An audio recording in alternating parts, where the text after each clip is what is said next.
Medux is an AI toolbox that gives Codex access to practical media and document workflows through MCP. In this example, we're using Codex to call Medux directly and handle document format conversion, like turning DOC files into PDF files, or converting PDFs back into editable documents. Here's a quick Medux Watto inside Codex. We're converting documents without leaving the coding workspace. Codex sends the request through MCP, so the flow stays clean. Now we jump straight to the returned conversion result. Medux processes the document and sends the converted file back. Codex checks the output, so we know the format change worked. No extra dashboard, no manual API script, no messy handoff. Just describe the job, and Codex calls the right Medux tool.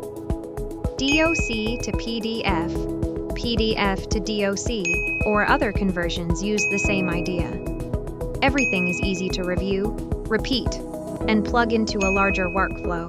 Once it is done, Codex gives us the converted document link. That's Medux document conversion through MCP, clean, fast, and practical.